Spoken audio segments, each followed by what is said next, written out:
বর্তমান সময়ে প্রেম কিংবা জীবনসঙ্গী খুঁজে পেতে অনেকেই বিভিন্ন ডেটিং অ্যাপ ব্যবহার করেন। আর এই অ্যাপগুলোতে সাধারণ মানুষের পাশাপাশি বহু জনপ্রিয় অভিনেতা ও অভিনেত্রীদের নামও চোখে পড়ে। তবে অনেক ক্ষেত্রেই দেখা যায় তারকাদের নামে খোলা ভুয়া প্রোফাইল একসময় হয়ে ওঠে বিভ্রান্তির কারণ। এবার এই তালিকায় যুক্ত হয়ে হেনস্থার শিকার ভারতীয় টিভি সিরিয়ালের জনপ্রিয় মুখ দেবচন্দ্রিমা সিংহ রায়।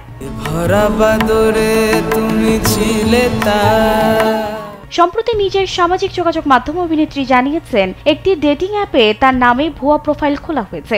এতে কিছুটা আতঙ্কিত অভিনেত্রী। স্যান্ডেলিনা সো রূপচর্চায় আভিজাত্য। তার আশঙ্কা ওই প্রোফাইল থেকে হয়তো কারো সঙ্গে কথাও বলা হচ্ছে। যদি সে ব্যক্তি ভেবে বসেন অভিনেত্রী দেবচন্দ্রিমার সঙ্গে কথা বলছেন, সেটাই চিন্তার কারণ। নিজের পোস্টে দেবচন্দ্রিমা স্পষ্টভাবে জানান, কোনোদিনই আমার ডেটিং অ্যাপে কোনো প্রোফাইল ছিল না। যদিও এই ধরনের অ্যাপের মাধ্যমে অনেকেই তাদের মনের মানুষ খুঁজে পেয়েছেন। আমি এই মাধ্যমের বিরোধিতা করছি না, কিন্তু এসবে আমার কোনো আগ্রহ নেই। তাই যদি কেউ আমার নামে কোনো প্রোফাইলের সঙ্গে কথা বলে থাকেন, তাহলে তা একেবারে ভুয়া।